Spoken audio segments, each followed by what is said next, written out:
Pipe line പൊട്ടി കുടിവെള്ളം പാഴാകാൻ തുടങ്ങിയിട്ട് ദിവസങ്ങളായെങ്കിലും കുലുക്കമില്ലാതെ BRDC അധികാരികൾ. ഉദുമ ഗ്രാമപഞ്ചായത്തിലെ ആറാട്ടുകടവിലാണ് ആർക്കും അംഗീകരിക്കാനാകാത്ത ഈ അവസ്ഥാവിശേഷം. ദിസ് ന്യൂസ് സ്പോൺസർഡ് ബൈ ഗുണമേന്മയോട് കൂടിയ ഉൽപ്പന്നങ്ങൾ മിതമായ നിരക്കിൽ Sreekrishna hardwares MG road Kasaragod. Arattukadavu Palakkunnu macadam road പണി പൂർത്തീകരിച്ച സ്ഥലത്താണ് BRDCയുടെ കുടിവെള്ള പദ്ധതിയുടെ പൈപ്പ് ലൈൻ പൊട്ടി വെള്ളം പാഴാകുന്നത്. 5 മാസം മുമ്പാണ് റോഡ് പണി പൂർത്തിയായത്. ഈ പുതിയ റോഡിന്റെ അടിഭാഗത്തുകൂടി പോകുന്ന കുടിവെള്ള പൈപ്പ് ലൈനുകൾ പല സ്ഥലങ്ങളിലും പൊട്ടിയിട്ടുണ്ടെന്ന് നാട്ടുകാർ പറയുന്നു.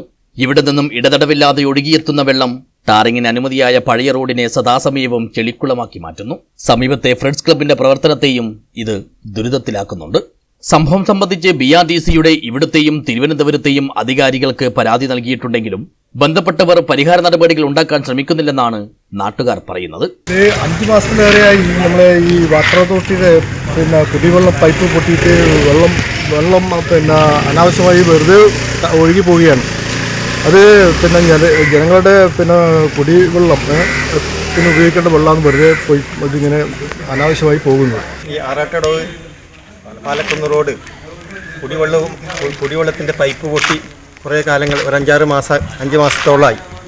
അപ്പോൾ അത് BRDC പൈപ്പ് ലൈനാണ്. അപ്പോൾ അത് ഇപ്പോൾ നമ്മളെ ആറാട്ടടവ് ക്ലബിൻ്റെ അരുത്തേക്ക് വരുന്ന ഒരു പൈപ്പ് പൊട്ടിയിട്ട് അതിൽ ഭയങ്കര ഇപ്പോൾ അത് പഞ്ചായത്ത് ഇടപെട്ടുകൊണ്ട് ഒരു റോഡ് പാസ്സായിട്ടുണ്ട്.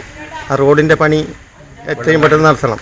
അപ്പോൾ അതുകൊണ്ട് വെള്ളത്തിൻ്റെ ഈ പൈപ്പ് പൊട്ടിയതുമായി ബന്ധപ്പെട്ട് എത്രയും പെട്ടെന്ന് ഗവൺമെൻറ് നമ്മളിപ്പോൾ മുഖ്യമന്ത്രിയുടെ നവകേരള സദസ്സിൽ നമ്മൾ അത് പരാതി കൊടുത്തിട്ട് അതിൻ്റെ ഒരു വിവരങ്ങളെല്ലാം കിട്ടിയിട്ടുണ്ട്.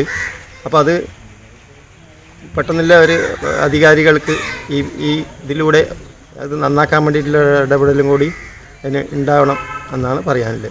ഒരു നാട് മുഴുവൻ ഉപയോഗിക്കേണ്ട കുടിവെള്ളമാണ് ഓരോ ദിവസവും കൺമുന്നിലൂടെ ഇങ്ങനെ പാഴായി പോകുന്നത്.